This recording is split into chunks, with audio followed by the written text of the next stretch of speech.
Ladies and gentlemen, welcome back to the CCL 2021 kickoff tournament. Alongside I see more, I am McCormiel. It's going to be a great semifinal matchup because not only do we have a previous champion coming down, it is time for Illini Orange to move on to their semifinal match. We just saw them on stream, and they will now be taking on Concord Maroon, which, again, we don't need any introduction for that roster.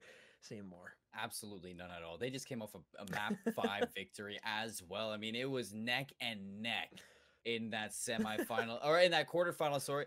And to see them over here, it's what I expected from Concord Maroon. I mean, like you said, no introductions. You expect to see a team with this caliber in the semifinals, maybe even possibly the finals if this game goes their favor. But you look at the lineup for maps, it's definitely gonna be an interesting one.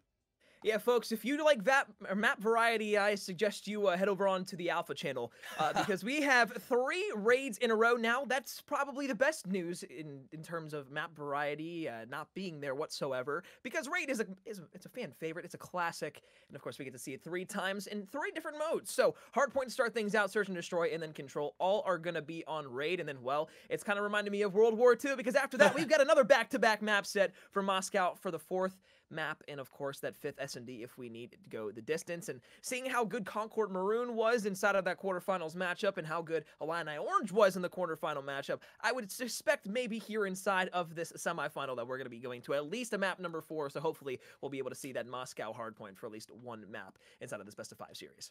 Look, Activision, I get it. You know, you got some good maps, but I thought we were past this back to back stuff. Like we got raid, Moscow. I don't know what to expect from this other than it is going to be interesting to see how the team who loses out first on raid bounces back for the same exact map. They're definitely going to be warmed up for that control after the first 2. So, I mean, these three first maps being the exact same, it might be a bloodbath at the least of it, considering they are definitely going to be hot for this map as the series goes on. We're looking at hardpoint though as the first game mode, as you all know, following competitive COD, and that being on raid, it's going to be a long haul for a map like raid. I mean, you look at point number 1 to point 2, I expect rings to be contested thoroughly from both teams, and the team with the proper spawns to lock down for point 2, because that is where you're going to start off your run for either side of these teams. I mean, kitchen is so important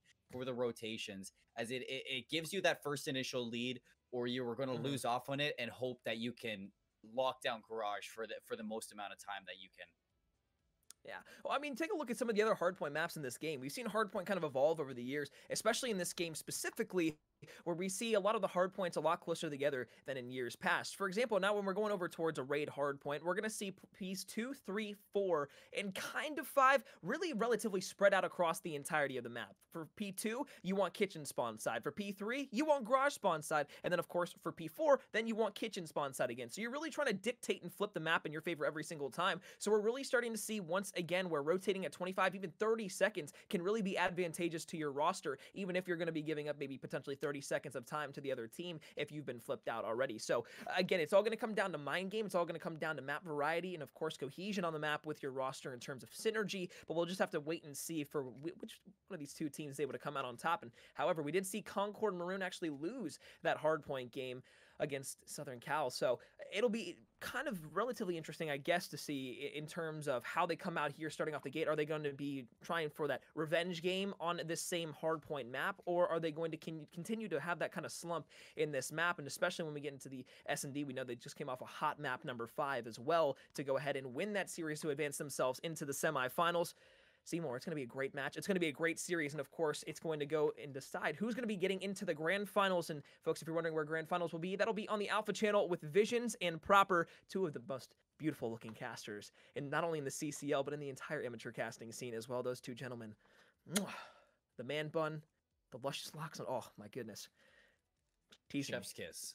Teasing me. Chef's kit at that least. But we're looking right now at the semifinals. Illini Orange, Concord Maroon.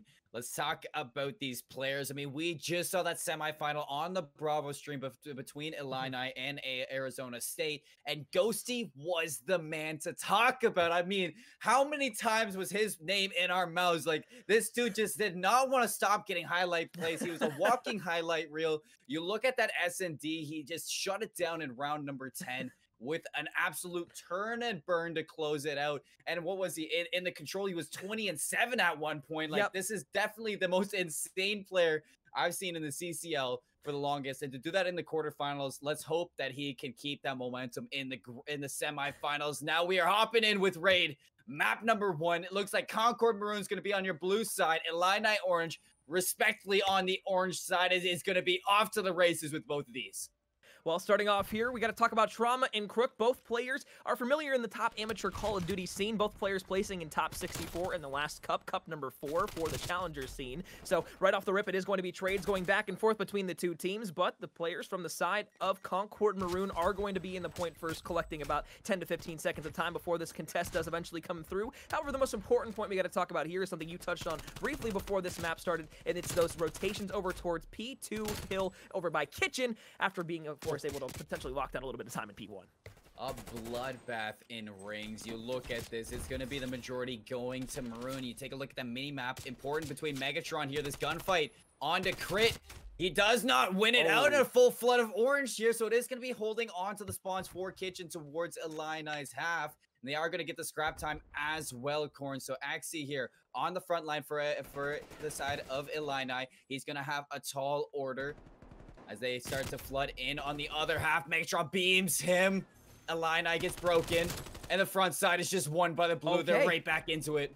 Well, normally you see players and teams try to rotate all the way through that previous P1 hardpoint back around through Laundry to grab the spawns. This time, no. They go straight through the front line of defense from the side of Illini Orange. They get in, they get the spawns, they get the time, and within the blink of an eye, it seemed like nobody from the side of Illini Orange even had a chance to sustain any sort of time over towards that Kitchen Hill. And again, we talked about it, potentially at 30 seconds, these rotations have to come through. Crook with the beam from that AK-74U, oh no, can go ahead and potentially find the kill there. No, Crit is going to be able to hold down. So Illini Orange, they are going to get a split spawn on the map right here. Play number 6 in the back is going to be huge for the side of Illini Orange on the rotations. However, we cannot undermine and understate how important getting those P2 breaks were for the side of Concord Maroon, and of course being able to break over towards P3. They've strung 2 hills together now. This is looking scary. You saw that rotation favoring Illini at first, but a swarm of sharks from Concord Maroon. They're going to break through on a .3 initial time. Is going to be in Concord's hand. Ghosty here. A strong hard point in the last series. A slow start right now against a tough team. He's going to go for AC control on the outer rim. It's going to be a break. Shields gets 1. Ghost with another. XC with the finisher onto 2. And they are inside this hard point. Exactly what Concord Maroon did to him on Kitchen. They do on Garage. I love that coming through the back. They were able to find the trade there on the vent, and then a huge 2-piece, as you mentioned, from XE was able to break them through finally. So now another push from the front, but Red Chase Shields not able to get the gunny up, son, and he goes ahead and finds himself a second. 2 in a row for Red Chase, 2 in a row for Trauma, and 20 seconds of time potentially here for the side of Concord Maroon here for the scraps. And as we talk about these rotations back over to the basketball court, well, just take a look at 3 and 4, Megatron and Crook. When they weren't playing over towards that P3 hill, they were rotated all the way over towards P4, ready to play this basketball court. However, Ghosty and XC, the entry men, once again, the Semtex get stuck. They've got hill control. However, it's going to be up to Megatron now being the front line of defense. Finds 2 teammates pushing through behind him. They've got full control of basketball courts. Once again, they've broken in after the side of Illini Orange look to go ahead and push in for a little bit of time. And Illini actually were beat to the basketball court. They were just winning the gunfights. All of a sudden, Mr. Megatron walks in here and takes it all into his own hands like Thanos. And now it is going to be Concord with the advantage. Trauma, the first line of defense. Ghosty swims into the gunfire of Trauma's trades back and forth. Illini coming out on top. Now Red Chase's turn. XE just doing what XE does. Another double kill in the feed. He is on fire for this hard point. 14 and 8 after a multi-kill, leading him on a triple streak. You were talking about Ghosty before this series started. Seymour, and now Xe is the one to go ahead and turn your attention to. 14-8 on a 3 streak right now, looking to go ahead and put his teammate in an advantageous position all the way over towards middle map after going ahead and finding the last bit of scrap time over towards the basketball courts. Now a push through water steps could spell trouble on the side of Concord Maroon, and now as Xe flies into the point, one shot player there over towards the kitchen, almost is able to take down Red Chase, but should be able to be traded out instantaneously. Is falls, and now the side of Concord Maroon have to go ahead and retake P5, which they haven't had trouble doing on other points. However, P5, with the hold that they have right now on it, Illinois Orange is looking extremely good and in their position to go ahead and maybe hold down the rest of this time, potentially before the side of Concord Maroon maybe makes that break back again. And we actually saw a clip from a raid hardpoint for Concord Maroon where Flama absolutely destroyed them on this P5. You just see the slaying power now of Illini come alive. Shields on a 5-3. We're going to keep on with that XM4 Megatron. He's going to shut down that streak with the 74U. They're going to rotate on for Concord Maroon back to the rings. They found a majority back on the first rotation right here on this rings where they did find a good split from point 1 to point 2, Corin. So if they can correct their mistakes at the end of this first rotation, do exactly what they did last time, we might see Concord Maroon right back into it. But at the rotation, it is going to be Illini with a 20-point lead.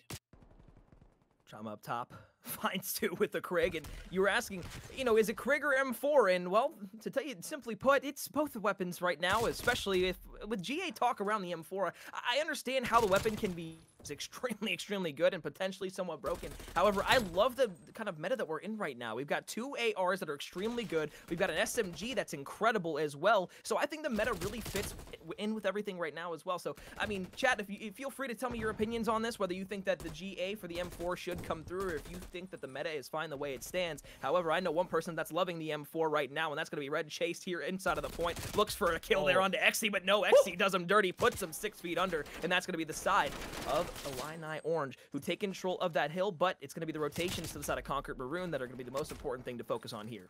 Looks like Xe, after that quarterfinal, went and ate his dinner because he is full.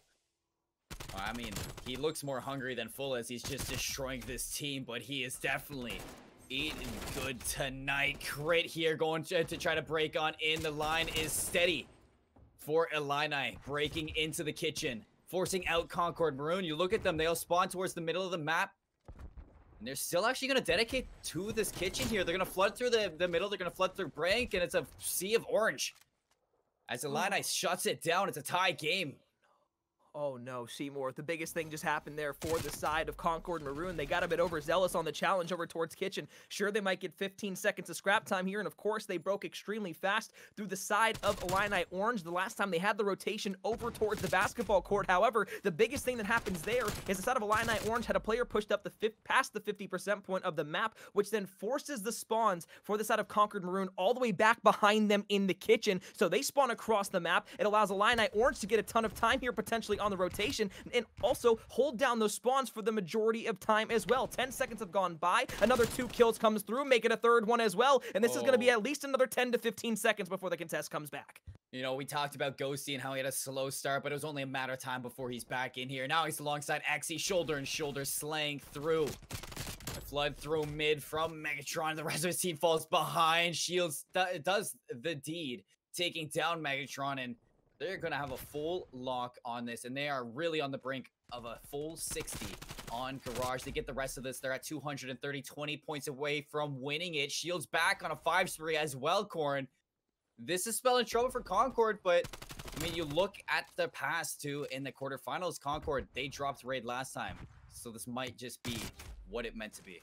More bad news for the side of Concord is that they are going to be spawning all the way back over towards Garage, at least for the time being, and now over towards bottom bedroom. What this means is that the side of Illini Orange is spawning in the back, and they have staircase control, but sometimes teams like to hold this down from the front, even more so than holding it from the back spawns, and that looks exactly what the side of Concord Maroon has wanted thus far. Trauma in towards the point with the Krig in hand, finds one. Now an opportunity for them to find a couple of more. Crit not moving off of that staircase, throws a trophy down to protect himself from nades and stuns, but as you see, the side of Illini Knight Orange, their push is basically stalled as they can't get through the front nor the back side of the point, and maybe a potential opportunity in a break play from Shields here could get them a little bit of time, but at least they get the contest. 25 seconds left. This is a lot of time for both of these two teams, especially as Concord Maroon has now found themselves an opportunity to potentially push themselves to the lead, but they're not able to hold down P5 as we've seen time and time again, even if they get those early rotations.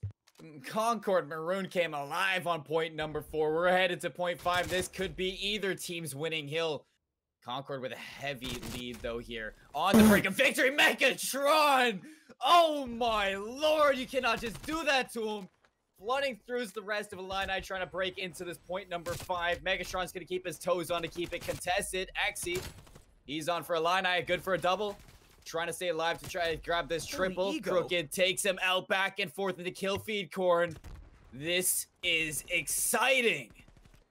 Water stairs, Megatron, crit looking for the push. 35 seconds, they can win off of this hard point. Still plenty of time for either of these two teams to go ahead and take the W off of point number 5. 2 will go down for the side of Concord Maroon. Make it a third, make it a fourth. 4 go down. 12 seconds is all that they need in order to win the game. We saw Concord Maroon not able to clutch up last time after a lead going into P5. Can it happen once again? A 2-piece there. Now the teammates come for help. Ghosty looks for the kill, finds it. 2 seconds left. It won't matter. Concord Maroon falls. Illini Orange take the W, 250 to 238, a barn burner of a match all the way down to the wire, and they are showing up, they are showing out, and they are showing why they are here to play here for the CCL 2021 kickoff tournament. Now, what did we say? We said Ghosty was the guy, but apparently Axie's his twin brother in the kill feed as they both took it into their own hands here. Now, although all 4 players were hot, we're there for Illini. So was Concord, just right on their toes, as hot of a game 1 as we could ask for. These teams are here to play, like you said, and it is not telling the tale. That 1-0 lead from Illini. Concord, I mean, that could have been anybody's game for that raid. An incredible showing from both of these teams to start off this semifinal. Wow.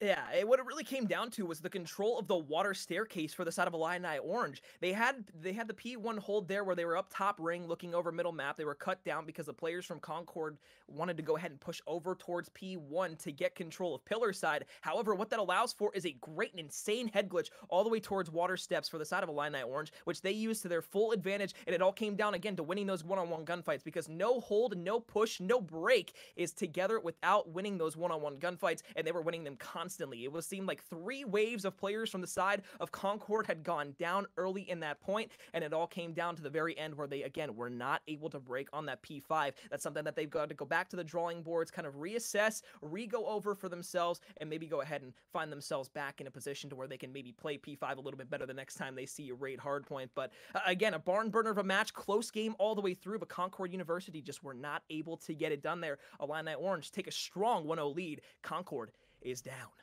Now, let me tell you, Concord just came off a map 5 win. And now they're going down 0-1 to a raid hardpoint, which we just saw them lose in game 4 of their quarterfinal matchup. So we're looking at this and how close this match was on raid hardpoint. We still have 2 more raids to go, Corn. Like, these teams are neck and neck on this map, and they do not look like they're gonna let go of each other. Like, this is incredible play from the 2 of them. Raid Search and Destroy is just going to be another test to the might of both of these powerhouse teams that the CCL has to offer here. Yeah. And I really want to see them keep up with the aggression that I'm seeing, keep going for those really hard and fast pushes that we saw on that hard point. I mean, how many times on point 3 raid did we see it break in that first rotation? It was just back and forth. Same with point number 4. I mean, Axie was getting 2-piece after 2-piece. I hardly saw Xe's name in the kill feed without a follow-up kill after from him. So I'm really looking at these players for the Search and Destroy to keep their aggression up, keep the back and forth, pound for pound play that we see, as we might be seeing a heavy round 11 here, maybe around 10 distance game. Yeah, both of these two teams are extremely even in way of not just slaying, but in terms of chemistry around the map with one another. We saw how coordinated those breaks were from both of these two teams, and that is a testament to how close that game was at the very end of it. So, as we kind of get ready for the search and destroy here, I'm expecting a very fast-paced, aggressive search and destroy. No smokes, no snipers following the current GA set inside of the Call of Duty kind of world and atmosphere right now, whether it be the pro scene or the amateur scene. And as we talked about beforehand, players from the side of Concord, Maroon, Trauma, Crooked, they have both played in the last Challengers Cup, placed top 64 in points. So these guys are nowhere near no names in the scene. Everybody knows this Concord roster. Everybody now knows this Illini Orange roster. If you haven't heard of them from last season, of course, placing top 8 inside of the playoffs as well as this last year. So again, both of these two teams, no strangers to CCL competition, no stranger to being in the upper echelon and in that conversation for potential best teams or best players within the league. We're just gonna have to wait and see what happens here on the search and destroy. It's an opportunity for the side of Illini. Did I say that right? Illini? Illini. Yeah, I said it right. Okay, yeah. An opportunity for them to go up 2-0 here inside of this series, or can Concord Maroon come back and potentially tie things up 1-1? Let me tell you guys, this is syllabus day for the CCL, so get your notes out and watch and learn, because these are two of the best teams that CCL has to offer. I mean, we saw them butt heads on Raid. Now, Search and Destroy, we get to see what strats they have to offer. And seeing on the other side of the bracket, SIU Red versus Florida State Garnet, I'm interested to see who comes out on top of that, because, I mean, Concord and Illini, I think, like, in my eyes, they're favorites to win out in the grand final, whichever goes through. These two teams are insane. So you guys can catch that SIU Red versus Florida State Garnet over on the Alpha stream if you want to see what these teams have to offer, where Visions and Proper are giving are giving you their best. Now, hopping in for Raid Search and Destroy very shortly. Whichever team starts off with that attack, I want to see full-fledged force on this attack right away. Hold nothing back off the start. Just show them what you're made of and back them into a corner. This is it. This is map number 2. Like you said, chance for Illini for 2-0 lead, but an opportunity of a tie game from Concord. On the offensive side, it is going to be the side of Ghosty and Co. on this Illini Orange roster. On the side of defense, it is going to be Concord Maroon, and they play a bit towards middle map, and already we got a Clayster on the map. Ghosty takes a fall. Ghosty takes a tumble, like Charlotte in the YouTube video back from like 2008. Now on the backside, it's going to be a quick flank there from Crooked. He's able to pick up 2. Now all of a sudden, it's a 1 versus 4, almost able to give him the turn and burn, but Shields will not be left alive very long in the 1 versus 3. Traded out immediately. Concord Maroon comes out storming in here in map number 2 for round number 1. It's what we wanted to see, and it's what Concord delivered. Now, unfortunately for Illini, you had that Clayster moment. You had somebody jump off the map and really put you at a disadvantage early, but it also left a route open to get into the backline. Crook to double kill for the ages to lead them to that win. It closed out by Red Chase. You're on the attack now. Illini has to right that wrong of the self-kill. Ghosty actually swaps to the AR, so this is interesting. Shows that he's going to give up then that aggressive play. Just back up Exy inside of El Trauma through the wall. First blood to Concord. Yeah, you can't win them all, and as we see there, it's not going to be one of those gunfights that you're going to win, even with a 74U up close. However, full control over towards the B-bomb site. Players number 1 and 4 extremely spread out on the map as well, so it's going to be very difficult for them to go ahead and find some trades. And, well, as player number 1 falls there, Shields once again in the 1 versus 4 scenario. He was able to find 1 kill last time, able to do the same thing here. 38 seconds to work with, a little bit more manageable now in a 1 versus 3, but it's going to be a bit difficult to do so. Pushing over towards the site. Looks for 1 on the staircase, won't be able to find him. Now pushes over towards the left side. Red Chase finds him with the Krig in hand. The shots come through. The 2-0 now ensue, and that is going to leave things at a very nice advantage for Concord Maroon here, who are looking again to get that first map win under their belt here inside of this best-of-5 series.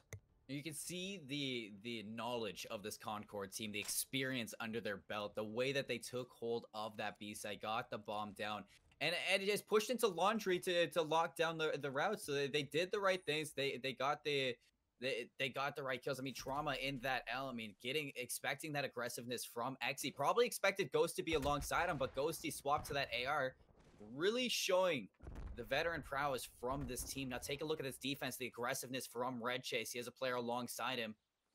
Spots somebody on the B side of the map over in Ring's gonna win out on the gunfight too with the 74 use of Xe going down early. Another first blood to Concord. So this isn't looking good for Illini in the search and destroy, being round 3 and first blood again. Bomb down over towards B, push out. Crook will be able to find shields there. So now, again, another situation where Concord Maroon have a staunch advantage here in terms of man advantage. And now as Trauma finds one, it's going to be Crit this time to try his hand in a 1 versus 4 over towards the ramp side. 2 are going to be pushing. An opportunity for trades here for both of these players. They get team shots onto him. Players from Pillars going ahead and shooting as well. He had Bomb in order to work something out there. But again, when you have 4 players pushing onto your current location in a 1 versus 4, the odds of you winning that are basically slim to none. It's basically like winning the lottery inside of a 1 versus 4, especially in that scenario. Look, there are 3 people on Illini with donuts, man, in round number 3. Hey, man, they're hungry after that map 1 win. Yeah, this is incredible from Concord. The amount of just the amount of aggression that they could take advantage of and come out with the wins. I mean, you saw that push from Red Chase, checking over to Rings and spotting out both of those players on the B side of the map. Uncontested were those shots onto Red Chase, finds the kill, and then the rest come in suit. Now bombs immediately planted on A. The post-plant positions are here. There hasn't been a single gunfight on the map, Corn. Shields instead of money. Looking for a couple of players over towards his A site. 15 seconds have already ticked off the clock, and with Crook finding that first kill there, that's going to allow things to be even more out of the hands of Ghosty and his teammate in Shields. Shields once again left alive in a 1 versus 4. 5-0 here from Red Chase does not go unnoticed. Tries to flip around towards that top bedroom area. 2 players were up there, and once again, just strategic, beautiful togetherness from the side of Concord Maroon. Every single round, we see them either getting those trades or winning those first one-on-one gunfights. And again, we talk about how First Bloods are now so much more important in 4v4 than in 5v5, because in 5v5, you could get away with having a 4 versus 5 and, being able to win the round. It wasn't that staunch of an advantage. Now in a 4 versus 3, though, it's a lot different of a story. And again, we talked about the donuts here in the game thus far. Still 3 players, namely Ghosty and Xe, who have been extremely good all game long and all series long between the quarterfinals and now here in the semifinals. They just have not been able to get anything done here. It's not going their way thus far. And this Crook run straight into a nade is still going to be a 4 versus 4. No lives and fallen. Oh, Crit this time giving first blood to Illini. That's the first blood that we do see. Illini grab all the way into round number 5. Instantly traded 1-for-1. Megatron goes down to Xe. Xe, though, goes down on the opposite side. Now Ghosty with a second kill here. Red Chase finds the route and breaks open this team. Luckily spotted by Crit. Keeps the advantage in favor of Illini. Now you're down to Trauma. Trauma exactly where Shields was in the last time. Just the players are favoring you a little bit more now. If you can win out on Crit, that would be huge. Instead, Crit shuts him down with a triple kill in round number 5. Illini Orange, how nice of you to show up to the party, putting their first round on the board here, down to 1-4 in the Search and Destroy. It's not impossible to come back from this, but if you've played any sort of Search and Destroy or have watched any other esport where it's a round-based system like Search and Destroy, you know how hard it is to come back, especially after a team has been up for so long. However, they get it done on the offensive side that time, so a defensive round here potentially could give them their second round in a row and maybe a little bit of momentum in their favor. However, Concord Maroon does not show any signs of slowing down. They're extremely aggressive already on their pushes. They've already basically pushed up halfway on the map with Bomb and hand on the offensive side and things. Xe's going to tag one up, but he won't be able to find the kill. Crooked and Megatron will find 2 kills of their own. And Trauma? I like that sight. It's like a sniper sight, but not a sniper.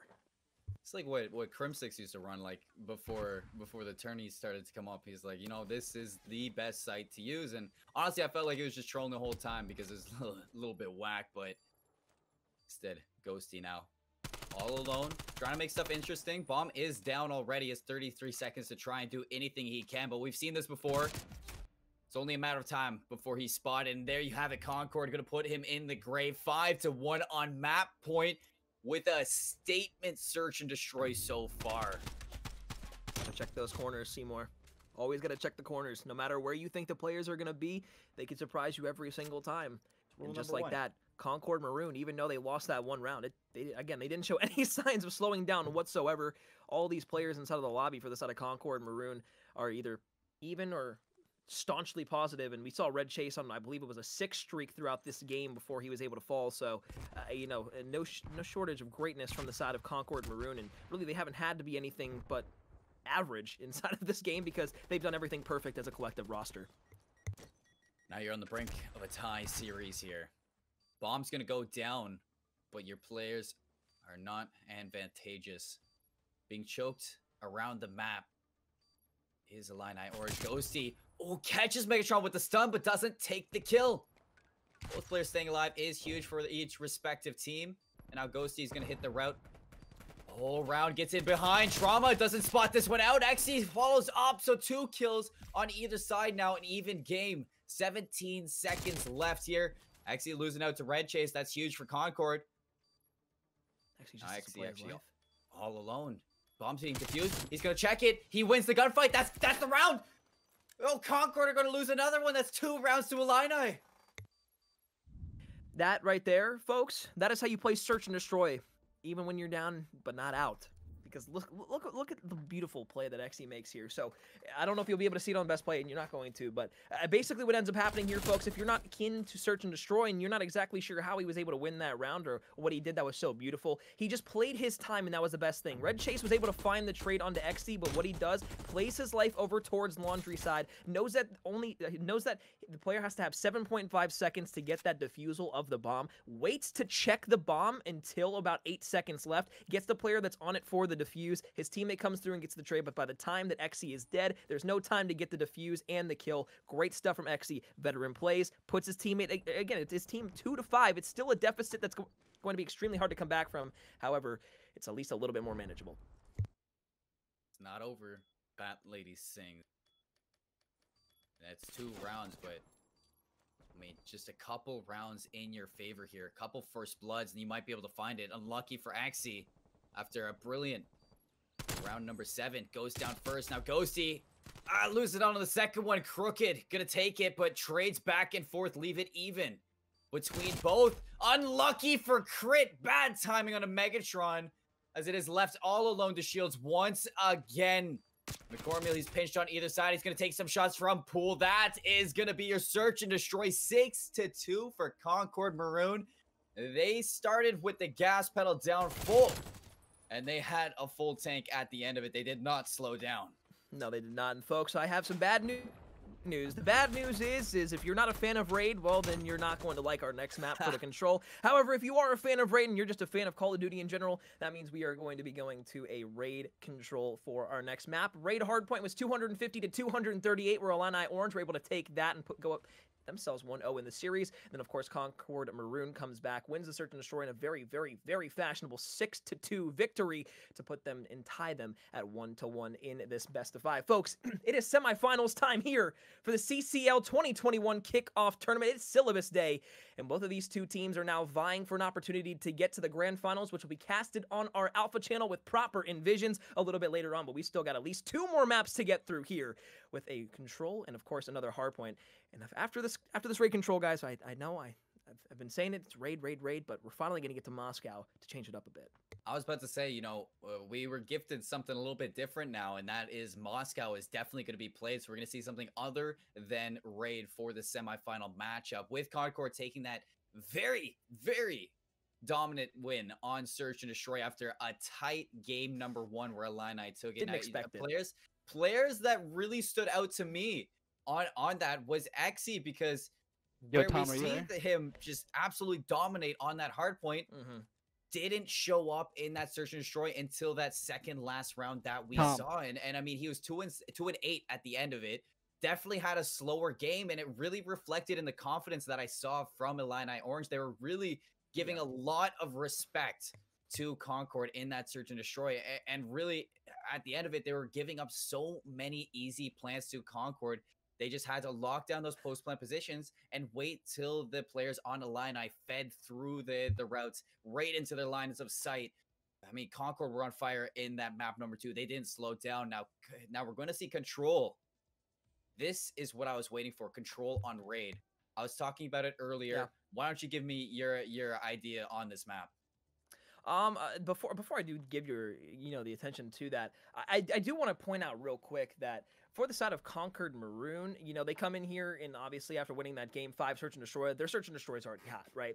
But if you're looking at the side of Illini Orange, they beat the side of ASU Maroon inside of that Search and Destroy in a very closely contested matchup. So what I'm kind of gauging here right now is that going into this control, this is going to be a much more closely contested matchup between these two teams once again, because the hard point, it was again a barn burner, it was a bloodbath, and it was amazing to watch as it came down right to the wire where the side of Illini Orange were able to turn up. It was the same thing that we saw with Illini Orange versus ASU, where in the hard point and the control, they just looked completely and utterly dominant, but in the Search and Destroy, they faltered and they wavered a little bit to where they seemed to almost either crumble under their own pressure, crumble under their own feet, or just maybe didn't have the proper practice or setups for that map and mode specifically. So as we get ready to get back into this control, I think we're going to see Illini Orange have a different kind of come about what's about to happen here, and of course they're going to come back to life a little bit inside of the control. However, do not underestimate how important that momentum of a 6-2 victory is going into this control, because it is going to play a huge factor, especially playing the same map again, just in a different mode. Well, I can talk about Raid Control as being one of those maps for Control that really kind of gives a better advantage to the attackers than most. I mean, a few weeks ago, and I like to kind of bring it up, is that Mad Cat was on the Challengers for the EU side, and he was talking on stream about Checkmate being the best map to play Control on for the attacker side. And that being said, I think that you can now contest it with the map like Raid, being the fact that you can full push 4 players onto the B side for attack and get as much contention or as much progress as you need to. If you get full wiped, you're going to spawn on the A side and practically have full control of that side of the map. And by the time you take control of A fully, you have the opportunity to split push through the middle of the map, take control of Kitchen and Bank, and split push the other side of your the other half of your team back to the spawn to try to push out those defenders all the way to the pool side, possibly the bedroom side of the map, and really kind of disrupt that hold that they have towards basketball court. So I think that Raid is going to be a really good chance for a team like Illini to show what they have to offer. I mean, it was really back and forth on the hard point from either teams. You had players like Exy and Ghosty on the side of Illini popping off. And you, when you look at Concord, you just have that full stack of 4 that are consistent across their side, who they're going to turn up on this map. It's just, I'm looking at the fight back that Illini is going to give to them. Yeah, and I'm glad that you brought up the spawns too, because that's the most important thing for Control on Raid specifically.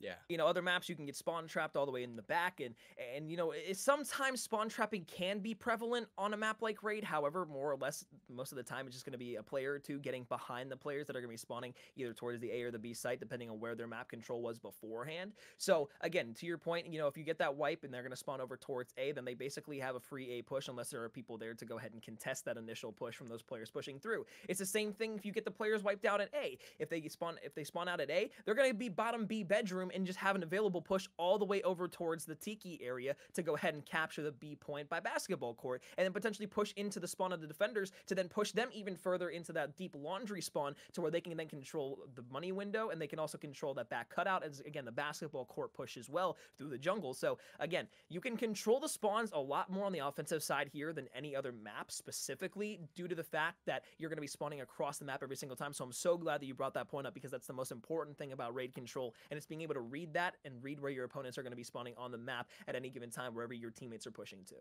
And now the exact same thing could be said on defense as well. I mean, you look at that opportunity that the attackers have to flip the spawns from B to A so easily.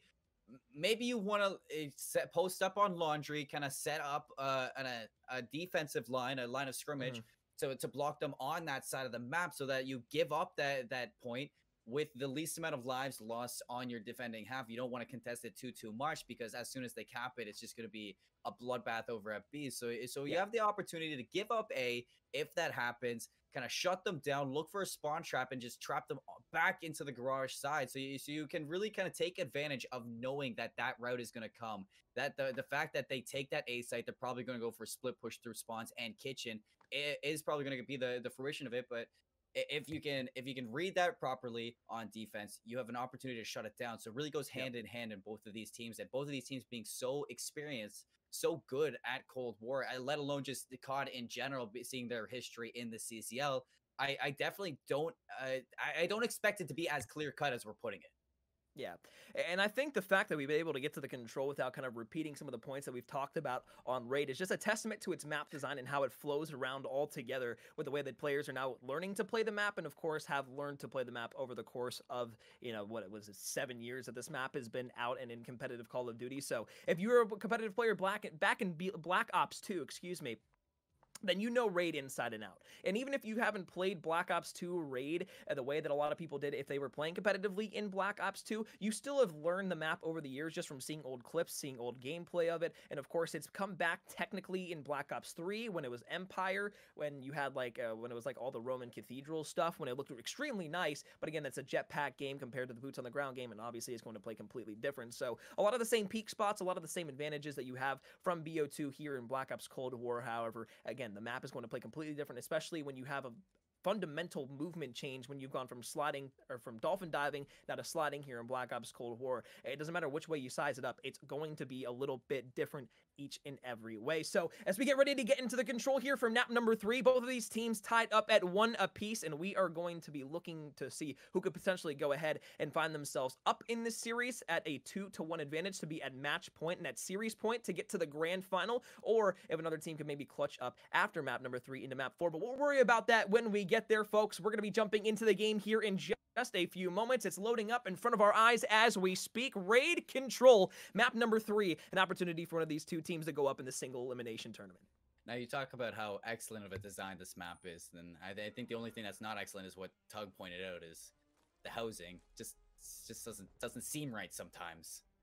We are gonna head to a draw right off the bat. Both of these teams gonna head back to the drawing boards, talk it back over, and we're gonna figure out the issues at hand. Now you're looking at, you're talking about the games after this raid, the potential being on match point, and then the ties back and forth. If you go to that map 5, we're definitely going to be going to the motherlands of Russia for Moscow in game number 4. And being that, having said that, you're looking at that hard point for Moscow, kind of representing that raid hard point at the start because of how many power or how many money hills you have on Moscow as well. I mean, it's almost going to play the exact same in the sense that I expect point number 1 and point number 5, or point number 1 and 4 to be really heavily contested. And then 2 and 3 are going to be just side by side money hills where you might see Concord get 1, then Illini get the other 1. So I think that raid hardpoint isn't the only hardpoint that we're going to see neck and neck today.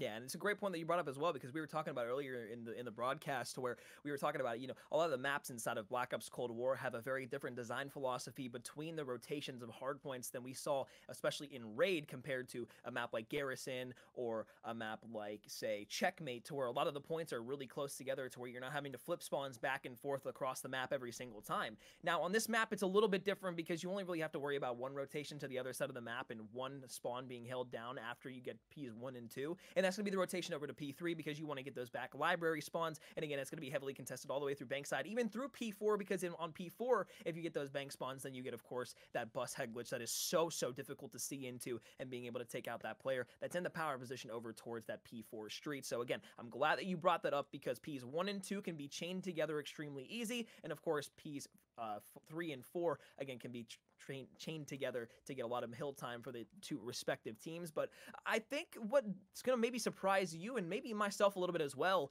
is the fact of how much time a team can really get in P1 and really turn it into a money hill, especially if a team is hounding for P2 spawns.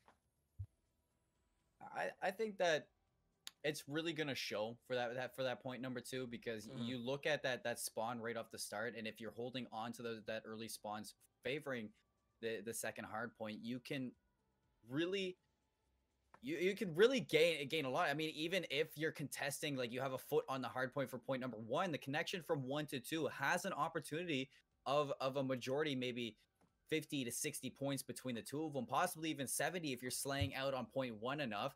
And you're looking at that to carry over to point number 3. If you find those routes through elevators or through escalators, all the way on the right side of the map, you can definitely take the fights to the front of the hard point. I mean, you don't even have to break the spawns of point number 3 all the time. You just need to really get up to the fountain, drop low, and contest it for the most of it. While your teammates are blocking escalators with the assault rifles, maybe into elbow, just slaying out with their SMGs. But enough with Moscow. I guess we're heading into raid for that point for map number 3. Megatron's back in the midst of it. You know, he had a little bit of trouble staying in the lobbies, but everybody's here. Or not. Everybody was here. Or we'll go to a draw once again. And folks, I think that's going to take us to a quick break while we find out what is going on and what is going wrong with this lobby. But don't worry, we'll be back in about 30 seconds to a minute, so don't go anywhere. The Bravo stream for the CCL 2021 Kickoff Classic will resume here in just a few moments. Corn. Let's see, they're going for the A site right away, which is pretty interesting from the likes of Concord, but maybe they're just feeling that, and it looks like they're actually playing a player down as well. And I think it's quite smart to go ahead and play over from the A side, because you got to think of it this way, right? If you play over from the A side first, the A side is very easy for the defenders to go ahead and be able to hold a lot of power positions on, whether it's a flank through the kitchen or being able to hold down the ring from laundry or that staircase push. So if you go for A right off the rip, you go ahead and find yourself at least maybe a tick onto it. It's going to be huge for your team to have a little bit of momentum and advantage when you get back over towards that A site. However, now a progress made over at B. They've got 2 players there looking for a couple more kills in middle map. Shields and Ghosty will find 2. Great stuff here from the side of Concord thus far. However, Illini Orange just look so good so early. I have to say, after a hot 6-2 on S&D, this is probably best case scenario. I mean, you got to take these if you're Illini, being up a whole player. You already do see 2 players, Ghosty and Exy, starting off pretty hot. Progression on both A and B for Concord, so they're not really out of this just yet. And even with 3 players, they're really doing a lot of damage to this defense. You see Crit find Red Chase. Exy looking to break out the rest of them. They capture A, so the time is going to be up to minute 42 with 12 respawns on one half. That is going to be Concord and 17 on the other. Exy, drama. I don't even know what you're doing away from keyboard. Sitting by his lonesome, looking for a couple of kills, but the side of Concord Maroon has gone ahead and captured the A site. They're going to go ahead and look for B as well here soon. However, now with the players pushing up and through, Trauma and Red Chase both going to find a pair, so that's going to spawn. Actually, it looks either a split spawn or player number 5 had just played over towards their base to try and get a little bit of information or maybe set up a pinch play with a couple of players, but the Water Steps player and Megatron will take down Shields. Crooked will find one there onto Exy, and everything now has gone ahead and flipped once again on its head. The shot punch comes through. 4 streak from Crooked. They've got everybody at the B site, and if they all go ahead and stack this one, it's not even going to be a contest to get this time back. The B site is going to be contested at least for the time being, and one more will fly through, but I believe Megatron will be the final fight and final testament for the side of Concord Maroon, and they should be able to go ahead and hold down B and be able to win the game. I expected a strong start from Concord. I was impressed with a 3v4, but then I realized that it's actually just a Codcaster glitch. It is a 4-on-4 for the map, so apologies. Nothing really we can do about the Codcaster being glitched out for this other than roll with the punches and notice that Red Chase is actually in it.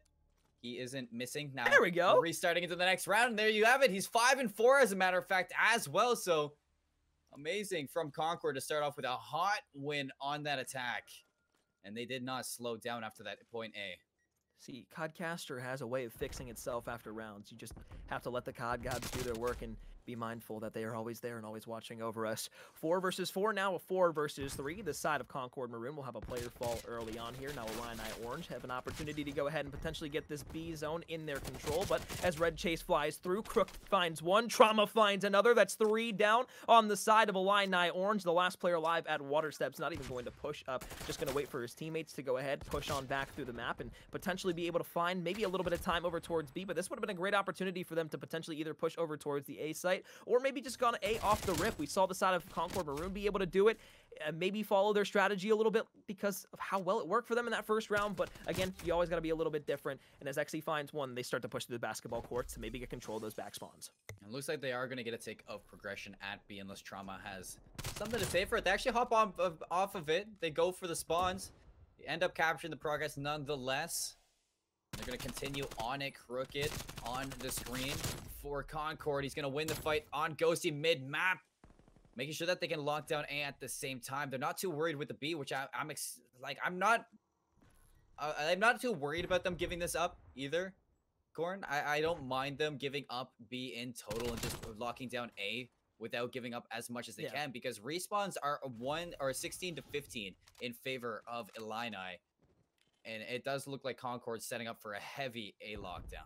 And this is what I was talking about beforehand with the setup that teams can have over towards the kitchen, waiting for a couple players to push through. Because if they catch the players from the B rotation off guard and are able to go ahead and find the kills, then that completely dismantles the entire push for the offensive team, puts them back on the respawn block, and puts the side of the team that's on defense even closer to that point. And this is exactly what you love to see if you're a Concord Maroon fan, as they've gotten 4 down now, starting to push through Art, and maybe Zig the Water Steps is going to be a potential play for the side of the Illini Orange. But Red Chase again being a rat, this time with the Krig in hand. You don't usually see AR players get that ratty, but with Trauma being able to beam like he is, and of course Red Chase being the man on a mission, they are going to be able to play just so perfectly around the map. I love the synergy from the side of Concord Maroon. That's one of the things that I've picked up from this roster that I just cannot get over.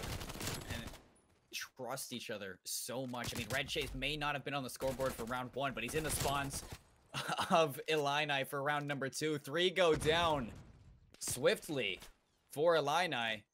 They're going to try to break out of the spawns through the B side of the map, try to flank all the way into the spawns of Concord. Not a bad strategy, but you are running low on time. You're running low on lives. Almost doubled the amount, over doubled the amount in favor of Concord. Exy puts shots into Red Chase, gives up his position, going to get naded, does a little bit of damage. Double peek, going to put him down. Now the rest are going to follow through. 2 picks for the side of Illini. Going to stop the clock. Crit clears out Laundry. He's going to hop in there. They have to worry about Art, though, as there's still 1 player left for Concord up in Art. Now, Crooked, that's a big win. Only 3 respawns left for Illini. It's getting troubling.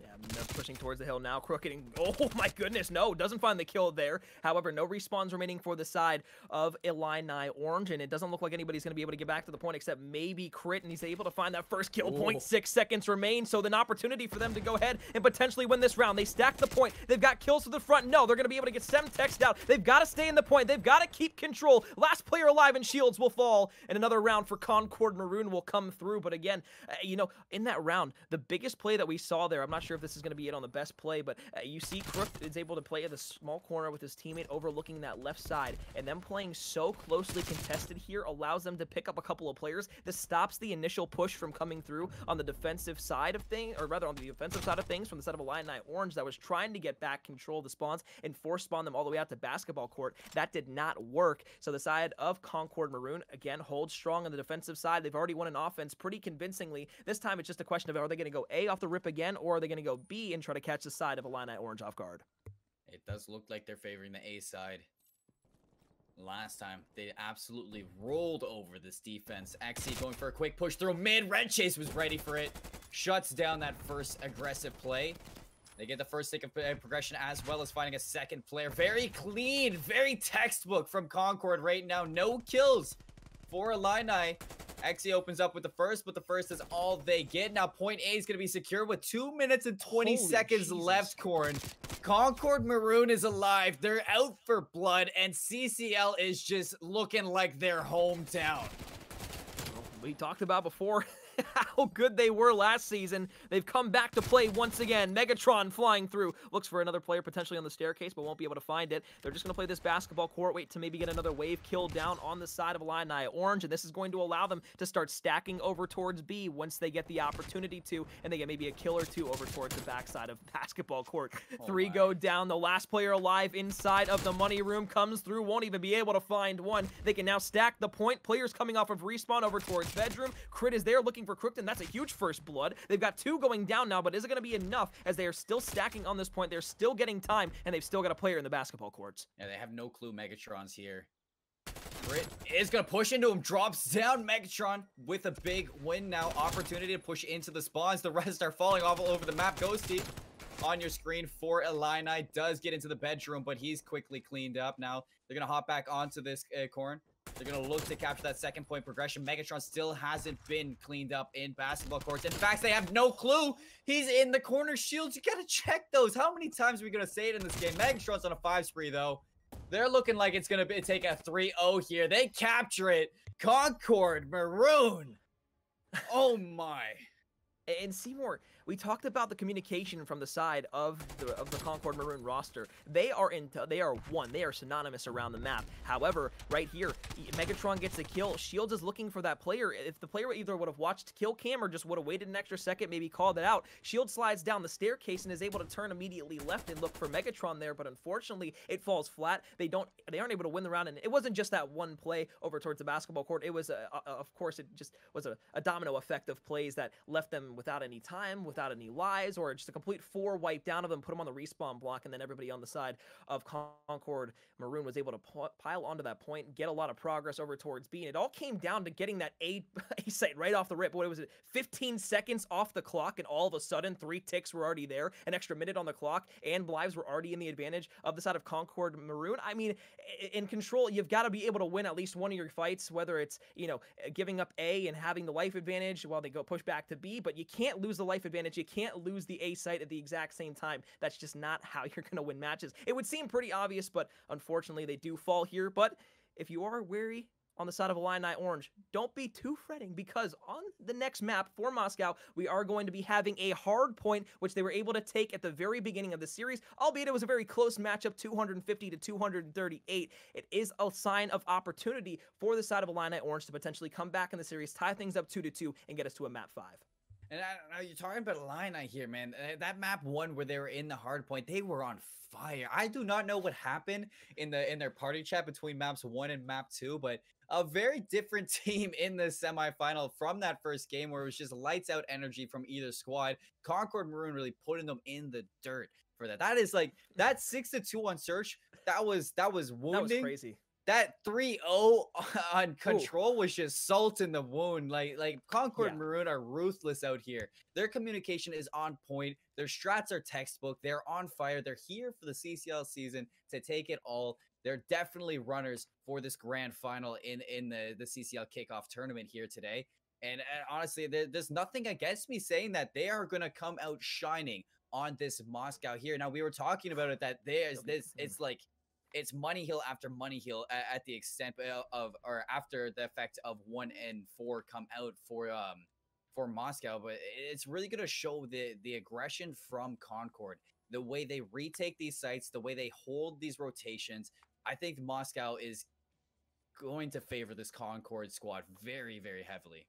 I think it will as well, and not for the fact that they are just an above and beyond hardpoint team. I think it comes down to, one, the momentum from the last 2 maps. Obviously, that puts already a notch in their favor. But again, the amount of chemistry we've seen on these on the side of Concord Maroon throughout these last 2 games. Map number 1, we even saw it just with how they were able to break easily into the side of Illini Orange's holds on either P2, 3, or 4 on the basketball courts on raid. So again, you see that in that first game, you're like, okay. Then you go ahead and you move on over to this, and you're like, all right, now we can kind of take a step back. We've won 2 maps in a row. We have the opportunity to go ahead and put ourselves into the grand final with 1 map win. Again, that chemistry on the map though is going to be huge, because P's 1 and 4, although they are not, I guess, in the sense of things, money hills outright, they can turn into extreme money hills if you get a wave or 2 kills down.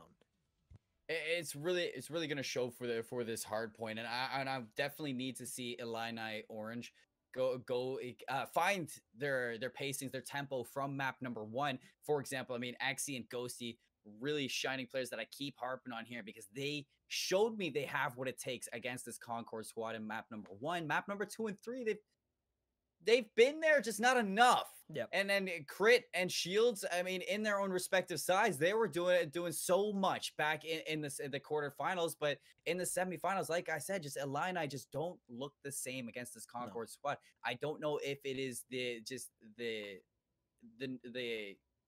prestige of this Concord Maroon team, the fact that they're so experienced, so veteran in the con scene. It might be a little bit tough on the mindset going up against a team this big, but Illini has what it takes.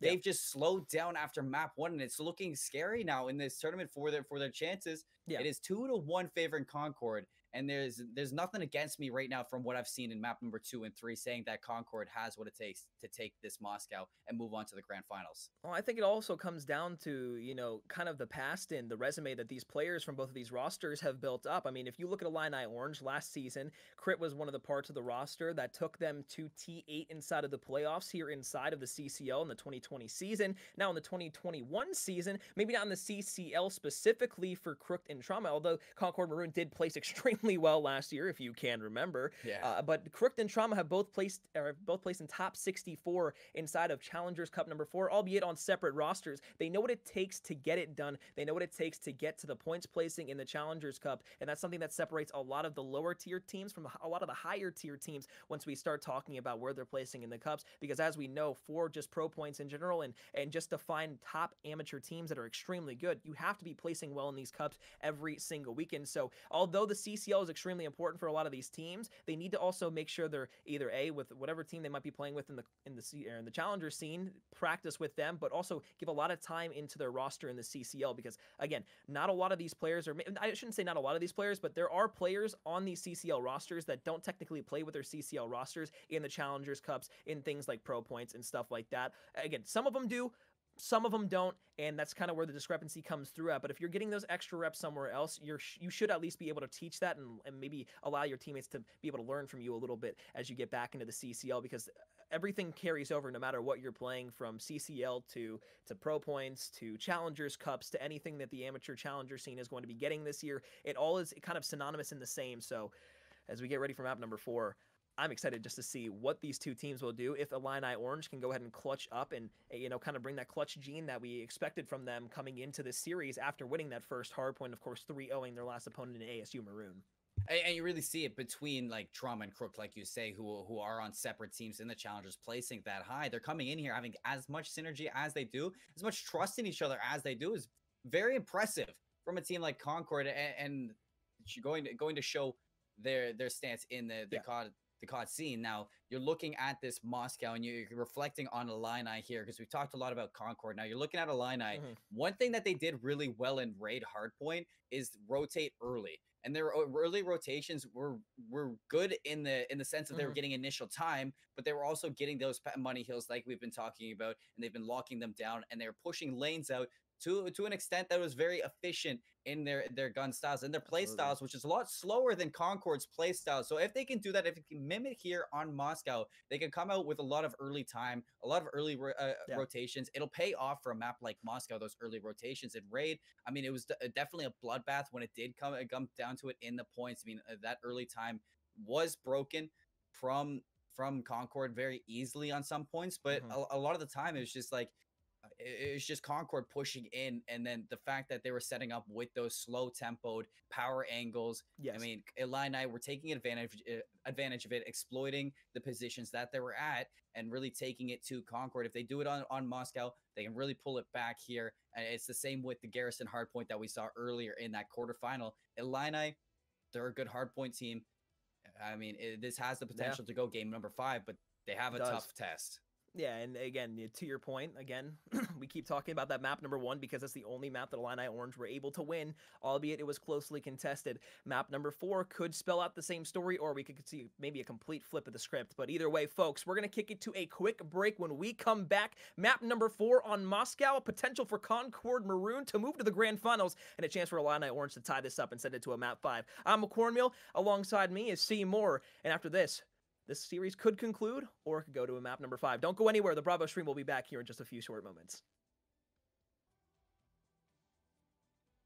2021 CCL kickoff tournament. Alongside me is C. Moore. My name is McCormill, and we are getting ready to hop into Moscow for map number 4, the hard point in this best of 5 series. Concord Maroon looking to go ahead and close this out in a 3-1 fashion. However, Illini Orange are looking to tie things up at 2-2 to that oh-so-infamous game number 5. And, well, I mean, if anything's possible at this point, Illini Orange haven't been great in the search and destroy, but if we could get a round 11 here on the Bravo stream in the semifinals before we kick things out over towards our Alpha channel for our grand finals, that would make me oh-so tender. And as we do say, this is the semifinals. So coming up after this is one of these teams' chance to take home the big bucks at the end of it, McCormick. And you know, it might not be on the B stream, but you know it's locked down by Visions and Proper over on the A stream with all their handsomeness, with all their great points, you know, everything that you can ask for from probably two of my favorite casters in the amateur scene. So, but right now, we do have Moscow Hardpoint. We've been talking about it a lot. It is Illini on the back foot, and they have not been feeling good after that map one. I mean, 6-2 search, a 3-0 control going to Concord. Like, this is everything to lose for Concord and nothing to lose for Illini at this point. So I want Illini to play like they have nothing to lose. I want them to start feeling themselves, you know, get a little bit confident, just try to find their pacing, their tempo once again, because they have to start off hot against this Concord. They cannot slow down against this team, or else they will be backed into a corner and the Concord will take advantage of them. Absolutely, they will. And, you know, it's kind of crazy to think about, too. We haven't seen two players from the side of Illini that we were kind of talking about extremely, extremely valuably beforehand, and that is Ghost and Exy. Both of those two players, they haven't been able to do much in the way of getting a lot of kills or being able to be the one that puts their team on their back in these clutch situations, whether it be the search and destroy, whether it be the control, but flying in towards middle map, Exy looked to start off hot with that 1-0 streak. However, it's going to be the side of Concord Maroon, who go ahead and find themselves a lot of valuable P1 time once again. And it seems like a lot of Concord players have just been picking up on the aggressiveness of Illini and really pacing themselves at a patient style that Illini just have trouble breaking through. So you finally see Illini break on into this point one. They have advantage, and it does seem like Concord's willing to give up a lot of this time towards them. You look at the minimap, a split spawn for Concord, so this might be a little bit troubling if Illini's number 5 can win out against Trauma, who's all the way in back apartments. This is an important gunfight for point 2 spawns. Oh, he just pixel peeked them up towards top police department. Now Ghosty has great information on the player. However, look at player number 1 and where they spawn out across the map. Ghosty might have just given his team the ability to spawn very, very close, and if not, get the parallels out over towards B Street. And that's exactly what will happen as players number 1 and 4, Crooked and Megatron, spawn over towards Eski. So hill time now for the side of Illini Orange, and that is going to allow them not only to maybe get about 15 to 20 seconds of time here, bidding the contestation coming through, and that's also potentially, if they do get that first wave of kills, if the side of Concord Maroon pushes through again, maybe they go ahead, allow themselves to get killed out, spawn across the map, and get those also important P3 spawns. I love how Ghosty was playing over towards Statue too. It's what we saw on Raid, you know, the amount of lanes that were pushed out when they had hardpoint control by a player like Ghosty was huge. All of a sudden, a throw up on the site, 20 seconds still left, and Red Chase has broken in for the scrap time. If he can win out on crit, this is going to be the rest of it to the side of Concord Maroon. Red Chase on a 5 spree. We're looking at a race to point 3 spawns here. Exy, player on their left, finds Trauma, wins out on the perfect timing. Now Crooked, can Exy find another one? He's shut down. Red Chase still fragging on the other side of the map, and the rest of Concord doing their job on point 3, Corn. Interesting spawns now. Look at players number 7 and 8 all the way across the map. They spawn over towards the B-bomb site. Player number 4 actually spawns in bank. So 0-7 here inside the matchup thus far. Actually looking for an opportunity to get through behind. And well, now 0-8. Unfortunate enough for him. But in the way of kills, he hasn't been able to turn up thus far. But again, the rotation over towards P3 is exactly what I was talking about. And that's exactly what the side of Illini Orange did. They allowed themselves to be taken out of contention for those P2 scrap times, rotated all the way over towards P3, won those initial gunfights. However, again, Raid Hardpoint. We talked about Concord being able to break through direct setups of Illini Orange. They do it once again here, and this time for about 30 seconds of time, even though the contest is going to come through late. And it is going to be scrap time, a toss-up between the two. Crit is going to keep his contention on. It is going to go to Concord at the end of it. So about a tie game, moving towards point 3. Moving towards point 4, if I'm mistaken. Megatron's going to be the first one there. A slow start, 2-9, like you were talking about. Did have a donut, 0-8, but starting to find his pacing once again. Crooked in the kill feed with Trauma. Knocks down all 4 members of Illini. They spawn back Statue, and Crooked is still raining terror on top of him. Finally shut down, but the damage has been done.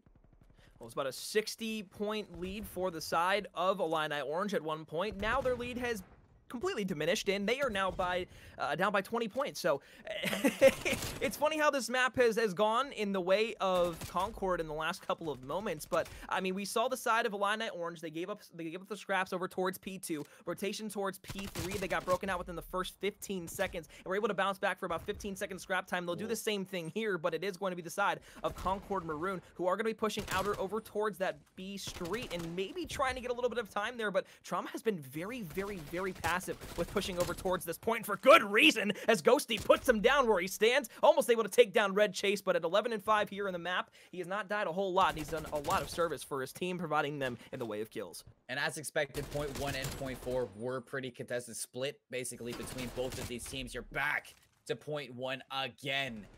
Both teams inside contested. Xe for 2-piece, but evened out by Concord with 2 of their own. You do see Crit. He is trying to get in the back. Does pull spawns for point number 2 towards Illini.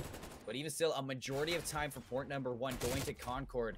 And if they can do what they've been doing all game long, Corn, they might be able to just full-on break through. Megatron with a good opportunity to disrupt this point 2 hold. That Illini setting up for Crit. This is the last one standing, but Megatron doesn't want to take the gunfight. Started out 0-9, now it's 7-12 on a 3 streak, and has just basically secured the proper spawns for the team in the back as he finds another one down below. Megatron now extends his streak to a 4, and you look at all the players in middle map from the side of Illini Orange. They spawn in middle map, they spawn over towards Eskies, so a great opportunity not only to hold down the spawns, but to get a ton of time here and potentially extend this streak even further for Megatron in the back. That M4, we talked about how dominant it has been on the map throughout the entirety of today, and with the Krig pushing up through, Trauma is able to find 1. His teammate in Megatron over the top has now found 5 in a row, and this is where things start to get scary if you're a fan of Illini Orange. Obviously, they can find the rotations over towards P3 and be all fine and dandy, and maybe find a 60-second period of their own, but the scary thing about it is the fact that the side of Concord Maroon was able to break them so thoroughly, so fast, and so fashionably that they were able to hold down about 40 seconds of time that Concord Maroon should not have had in the first place. And it's just something we saw in Raid, you know? Concord and Illini just neck and neck the whole time. Now, Raid is staying true to the Moscow hardpoint. The rotation, in fact, as you called, is going to be in Illini's favor. Ghosty with some beautiful shots onto it. He's going to get the second. Crooked cleans him up. So 1-for-1 trade mid-map gives Escalator control back over to Concord Maroon. And you take a look at the mini-map. Ghosty doing his best to try to get in the backline, but a full flood from the rest of them on the Concord to get into the mid fountains. Now Megatron's the first one out. He's going to go down, traded by Red Chase. Trauma with the cover, watches the player on the balcony. Red Chase with another one. They just break on through like it was nothing.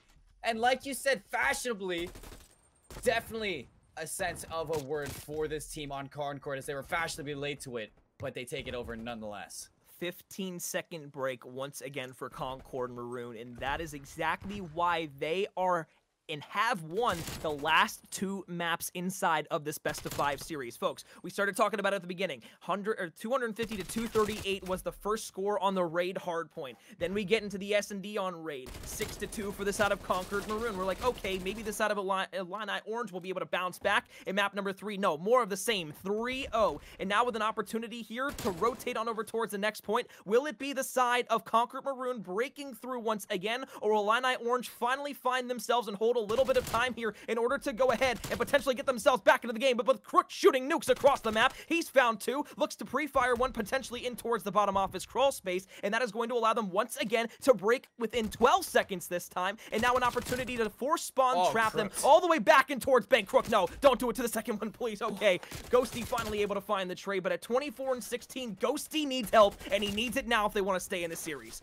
Yeah, Crook is fueled up and ready to take this game. Megatron was a brilliant shots now. Trade off a double kill from Xe. You called for some help for Ghosty. Xe's there to answer. He is going to be holding on to this for the last 15 seconds. You already see the rotation back to the first hard point with number 3. That is Trauma locking down the first initial push. If he can find 1, even 2, it is going to dominate here, but he doesn't have to. Red Chase, 2 kills chained together, shuts it down. He is picked up by Shields. A 1-on-1, making a 2-on-1. Oh, Trauma! Xe, I thought would be able to clean it up, but Trauma says no. Bait and switch didn't work out for him there. 194 to 155. 45 seconds left on this point and towards middle map, and if you're on the side of Illini North, you gotta go now, and you've got to get in this point. You've got to contest, and that's exactly what'll come through. However, the gunfights aren't going in their favor directly yet, and as players are spawning out and towards the gold building, trying to play over towards the right side and B Street to maybe get some control on the map and maybe push through for the spawns. It's all the side of Conquered Maroon finding the gunfights until now. 20 seconds of scrap time. They're going to be okay with letting this go, especially when they have those P2 spawns. But if Crook has anything to say about it, he's not going to let 15 seconds of time go to waste. No, he'll hold it down. His teammates will rotate around him, and now split spawns between Eski and B Street are coming through. However, it's going to be a staunch hold for the side of Conquered Maroon on the backside. Crooks has taken 46 gunfights now. He's 25 and 21, just taking so many initiations for the side of Concord Maroon. You look at the setup for P2, winnable on the side of Concord as they're crossing the 220-point marker. Crooked gonna watch apartments. He's gonna win out on the gunfight as well. A flood through screens. Trauma's the first line. Crit makes it through, but you cannot stop Crooked. He's just so good right now. He does go down in the midst of it, but luckily his teammate was there for the cover. Now Concord still holding on, still trying to push through screens as the rest of Illini. Exia with a big win, but cannot get past Megatron. He's just a turret in the backside of the point. Now 7 seconds to win it all. This could be it for Concord. I don't think anybody's here to touch. 2 seconds. Nobody's gonna touch. Concord wins it out without a single person at the end of it even making it onto the hard point to contest. Well, folks, if you were here and expecting Illini Orange to be able to turn it around in those 3 games, as most of us were expecting them to at least have some sort of semblance on the map in terms of a lot of pressure, they were able to do that at the beginning of that game, but again, it just came down to not being able to hold down those rotations each time they were able to get over towards P2, P3, P4. It didn't matter. The side of Conquer Maroon just seemingly were too good throughout the entirety of that last hardpoint for the side of Illini Orange to get anything going in their favor, get anything done, and of course, force that map number 5, which means Concord Maroon, of course, they're going to be back in championship form, it seems like, as they are now going to be going on towards our grand final, and that will be on the Alpha stream with the beautiful, the sexy, and the majestic proper casts and vision casts. And I cannot wait for both of those two fine and esteemed gentlemen to take us through the grand finals between SIUE Red and Concord Maroon. Seymour, it's been a great series between both of these two teams, the quarterfinals and the semifinals. And, you know, any kind of closing remarks on either of these teams or what we might expect to see come the regular season? I gotta say, Illini, man, they have 3 new players. You know, Crit's the only one continuing from their top 8 placing in the last season of the CCL. The fact that they're able to bring 3 new players in, make it all the way to semifinals, take a map off Concord Maroon, and really put them against the ends of it for that Moscow hardpoint. You know, you have to say that this Illini Orange has so much potential. Like, this is just the start of it. It's only syllabus day, guys. Like, this is only literally the beginning of the storylines for these teams. And the fact that Illini Orange is able to come out this strong with 3 brand new players, it's a testament to what they have to offer for the rest of the season. I mean, I want to see them hit the books. I want to see them study hard on these teams. And I want to see them come back swinging for the regular season of the CCL. Concord Maroon, nothing to say about them. Their championship form, like you said, they're in the grand finals once again, and they're here to take blood in the CCL this year. Good thing is, this tournament really has no basis on the way of the regular season standings and how those maps and modes are going to be playing out and how those series will play out. All it means for these teams that have made it thus far already into just the top 8 alone is that they know that they are at the top of their class right now compared to some of the other teams that, you know, lost out a little bit earlier inside of this. But again, you mentioned it, all these teams have to go back to the drawing board. That's going to be VOD review. That's going to be making sure that everybody's on the same page, teaching little things, maybe teaching different peak angles to some players who don't really play the game all that much, or are maybe a little bit newer to Call of Duty in terms of competing, maybe came from a different esport to now play in the Call of Duty scene that we are seeing in the Call of Duty College League. And, you know, the thing about it is, too, is that even though the start of the day and the start of the tournament was best of 3s, now we're in the best of 5s, a lot of these teams that were in those best of 3s might have shown out in a best of 5 and been able to beat these other teams, and that's what we're going to be seeing for the entire season, and that's what we're really going to be focusing on the most, is those best of 5 series. The best of 3s, it was just for the tournament, so it could progress into today, so we could get our top 8 teams. But another point that we got to make, too, is that these are not all of the teams competing in the College COD League for the 2021 season. No, these are just 112 teams out of the 180-plus teams that that are going to be competing throughout the entire season. So not only are some of these teams inside of this bracket going to be facing off of against each other in their own specific divisions, but they're also going to be having a chance to show out and reign supreme and some, maybe payback matches for the side of Linear Orange. They can come back on Conquer Maroon and take them against, take a map against them, take a game against them, take a series against them anytime that they want to. They've shown that they can do it today. It's all going to be about getting better over the course of the year because we are just at the very beginning of this. These teams are going to look so different at the end of the year. I'm sure that Illini wants some revenge, and they're going to be out for some blood money when it does come for the rematch against Concord Maroon. And I'm sure that when they come back, they might be stronger as you could ask for them for maybe a closer one. And even still, maybe the vetoes are not going to be raid after raid after raid, followed by 2 Moscows. So that's something you can hope for as well. It's been an amazing bracket run over here on the Bravo stream after seeing Illini Orange with a hot 3-0 over ASU Maroon, followed by a 3-1 victory for Concord Maroon to move on to the grand finals against Illini Orange, where they are going to match up against SIUE. If you're looking for that stream, it is going to be on the College COD Alpha stream, casted by the Sexy Visions, as well as the magnificent proper cast Twitch.tv/collegecad. We do see it right there. College God. Exactly what McCornmeal is saying. Ladies and gentlemen, it's been myself, Seymour, alongside McCornmeal, bringing you this entertainment. And I hope you all have a magnificent night. Love you.